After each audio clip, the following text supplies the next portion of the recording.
Welcome to the Center for the Study of Race and Democracy 2022 Virtual Community Resource Fair.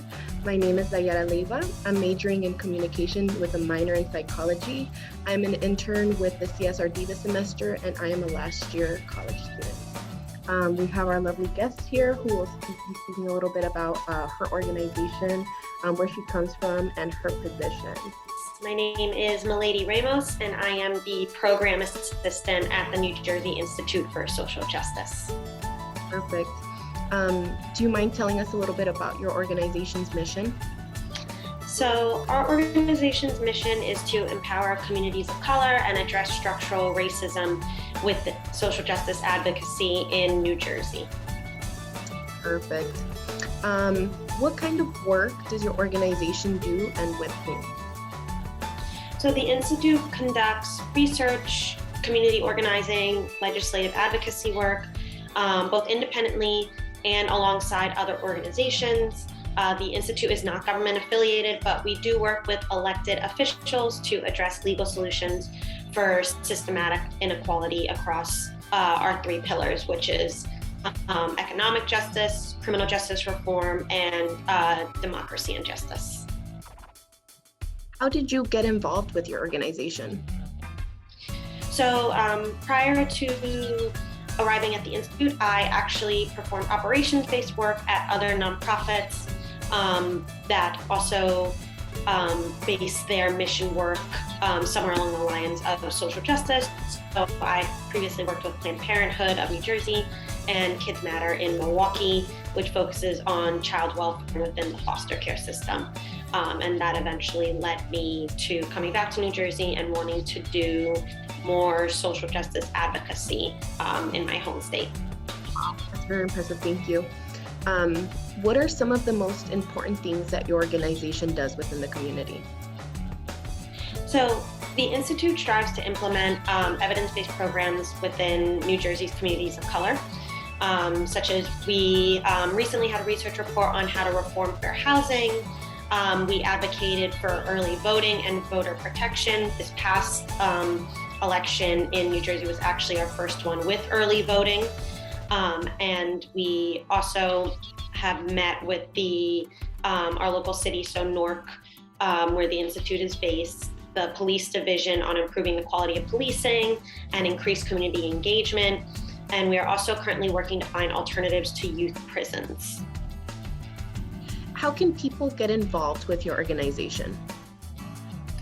So obviously outside of just donations, the Institute posts on our website and our social media pretty frequently about upcoming opportunities for people to support our mission, whether it's attending a virtual public hearing or reaching out to your elected official to show support for a bill that we are working on. And we usually post about those pretty often, and we also make a point for when a opportunity is public or when people can get involved. We'll write how they can get involved with us. Nice.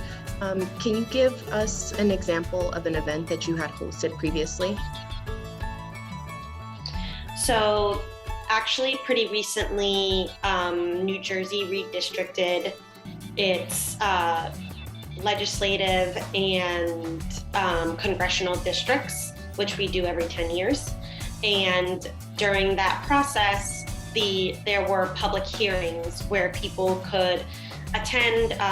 They were mostly virtual. There was a couple in person, but they were held so that people from different communities could kind of come out and talk about how the district lines affect their community or what they were looking for as far as redistricting.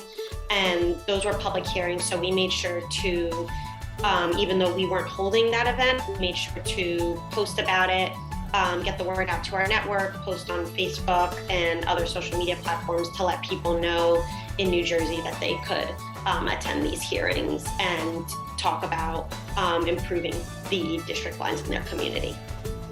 Wonderful. And one of the last questions, can you tell us what the phrase delivering democracy means to you? So delivering democracy to me means providing the people and communities you advocate for with tangible change and uplifting voices that can often go unheard to build a stronger and more equitable future. Okay, thank you so much.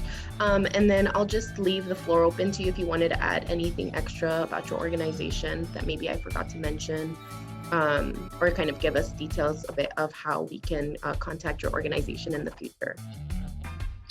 So as far as future contact, the Institute has our contact listed all on the website. If you ever need to reach out to the organization, there's the emails and the phone numbers to reach out to us. And if there are any questions about the work we do or work we have upcoming, we're obviously happy to talk about that. And other than that, I feel like we covered a lot of the bases. Perfect. I think so as well. Well, thank you so much, Milady, for meeting with me today and telling us a little bit more about the New Jersey Institute for Social Justice. I really do appreciate it. Yeah, absolutely. Thanks for taking the time to talk with me today.